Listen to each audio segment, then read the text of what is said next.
сұхбат айларына қош келіпсіз. Сізбен бүгін сұхбатты жүргізуші Шымкент қаласының жас өлкетанушы орталығының журналисті Төлеген Абзал Мақсатұлы.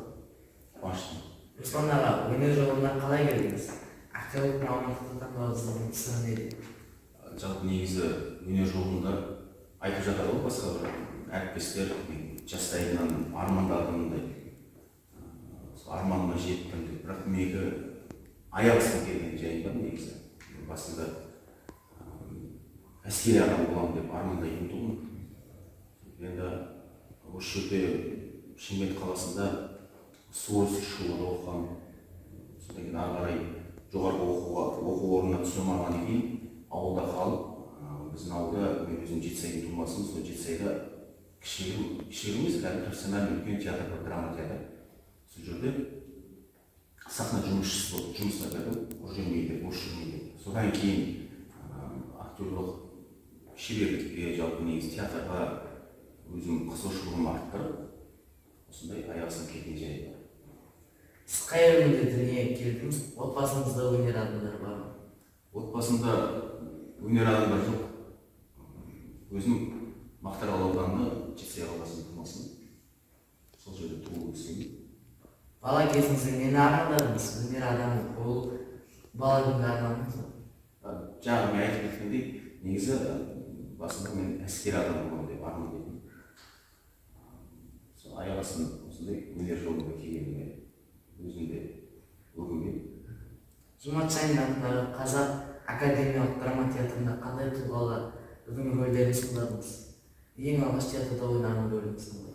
Ең алғаш 2007 жылы 3-ші курс оқып жүріп, ол жерде Ерғали Оразымбетов, Қазақстан халық әртісі профессор ағамыз бізді жұмысқа қабылдаған тұғын. Сол кезде ең әдемі келіншек спектакльде Алтай рөлін ойнаған, ең біріншісі. Абай үлкен тұлғаларды айтатын болса, Абай ойнаған, Гамлетті ойнаған. Қазір еске түспеді, негізі көп деп айтыр, Аллаға шүкір. Жарайды, рахмет. Руслан аға, сіз тек театр сахнасында ғана емес, кино өнерінде де көріп жүрміз. Қандай киноларға түстіңіз? Түскен киноларыңызда қай кейіпкеріңізді ұнатасыз? Жалпы негізі түскен киноларындағы әр кейіпкерді өзіме жақын тартамын. Өйткені өзімнің ішкі жан дүниемнен шыққан кейіпкер әрқашанда өзіме жақын болады деп ойлаймын. Гарантия фильміне түстім. Жалпы негізі кеңінен тараған әлеуметтік желіде. Сағым фильмі бар. Бірнеше телехикаялары бар, сериалдар бар. Көке астарына. Негізі көбінесе мен әлеуметтік роликтерді көп түсінемін. Шақыру бойынша да режиссерлер. Бүгінгі таңда қандай ұстаздың тәлімі алдасыз? Кімдерге тұтасыз? Жалпы негізі біреуге бір айтарлықтай үлгі тұтамын деп айта алмаймын. Әр адамның өзінің ішкі жан дүниесі бар, әр адам өзі бар. Негізі мен басында үлгі тұтатын Ерғали Оразымбетов деген мықты режиссер кісі болған, марқұм өмірден өтті.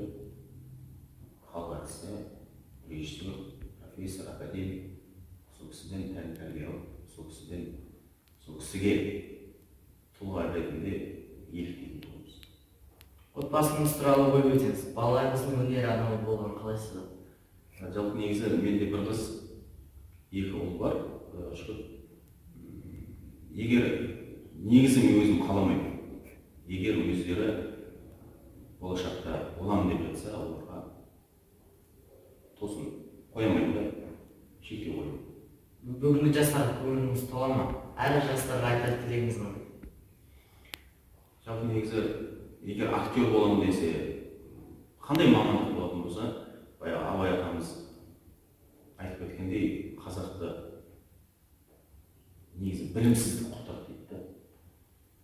Кітап көп оқу керек деп ойлаймын. Еңбектену керек. Әрі қандай мамандық болса да бар терін төгу керек деп ойлаймын. Өйткені болашақта әрине өзім жеңісім керек.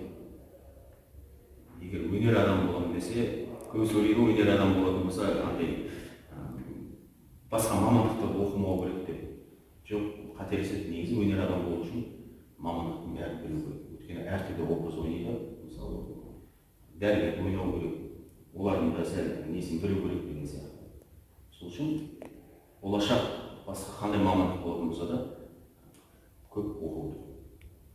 Руслан ағамен сұхбаттаса отырып түсінгеніміз әр жетістіктің артында үлкен еңбек жатыр. Ақыл еңбек терең ой деп абай атамыз бекер айтпаса керек.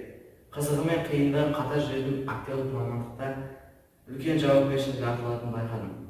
Сол жауапкершілік жүгін сүйреп, халықтың оң бағасын алып жеткен жетістіктеріңіз еңбек жолыңыз жас буынға үлгі болады. Құттықтаймын, рахмет.